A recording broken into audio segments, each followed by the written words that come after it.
All right, welcome back. Today we're going to take a tour of the modern data layer. But we're not just looking at any old databases. Nope. We're diving into what I like to call the AWS Pantheon, this incredible collection of specialized, purpose-built tools that are designed to power every single corner of your stack. So let's get into it. It all really starts with one fundamental question that every single modern architect has to grapple with. Why isn't there just one database to rule them all? I mean, for decades, we really tried to make that happen, to make one model fit every single problem. But let's be clear, that era is definitively over. And the reason is actually pretty simple.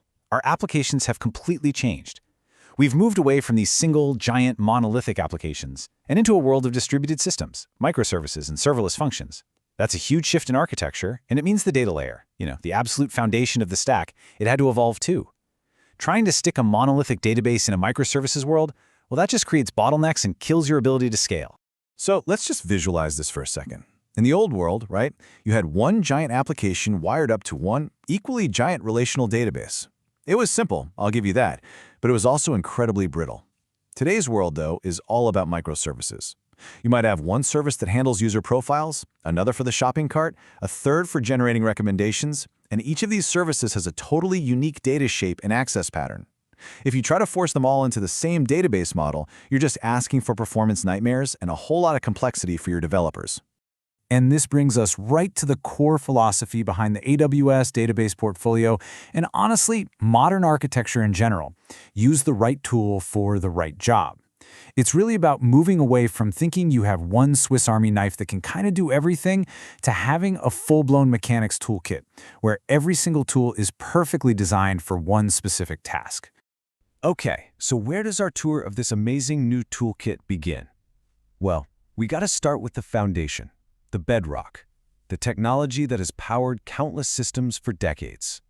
Relational databases. This is the part of the world where order, structure, and consistency are the absolute law of the land. A relational database, which you probably just think of as a SQL database, is all about that predefined structure. Your data lives in these neat tables with rows and columns, and you have to define the schema, which is basically the blueprint for your data, before you can write a single thing. And that rigidity, that's actually its greatest strength. It's what guarantees your data integrity and consistency. Now, in the AWS Pantheon, the main god here is Amazon RDS, the Relational Database Service. This is your absolute workhorse. It manages all the messy, undifferentiated heavy lifting of running engines like PostgreSQL or MySQL for you. So if you're building, say, an e-commerce backend, a CRM system, or really anything that depends on strict transactional consistency, what we call ACID compliance, RDS is your go-to. It's the system of record, the source of truth. But what happens when your data doesn't really fit into those neat little rows and columns? Or what if you need to handle millions of requests per second? Well, that's when we have to call in the scale masters of the Pantheon, the NoSQL databases.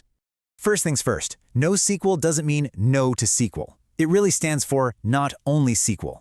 And it's all about breaking free from that rigid schema. These databases are built for three things: speed, massive scale, and flexibility. They let you store data in formats that feel much more natural to your application, like key value pairs or JSON-like documents. And you don't have to define everything up front. And the absolute titan in this space is Amazon DynamoDB. This thing is built for scale that is just hard to comprehend. We're talking single-digit millisecond latency no matter how big you get, whether you have one request per second or millions.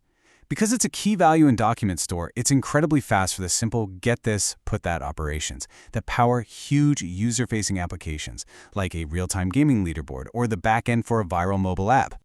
Okay, but what if your data is a little more complex? What if it's structured more like a JSON object that you're already using in your application code? Well, for that, we have Amazon DocumentDB. It is designed to work with the MongoDB API, which makes it a super seamless fit for developers who already think in JSON. It's absolutely perfect for things like user profiles, product catalogs, or content management systems where the structure of each item might be a little different. So how do you choose between them? This right here breaks down the key differences. DynamoDB is your weapon of choice for near-infinite scale, but with relatively simple key-based queries. You can see its sweet spot is just extreme, massive scale. DocumentDB, on the other hand, that's for when you need to run richer, more complex queries on that flexible JSON data.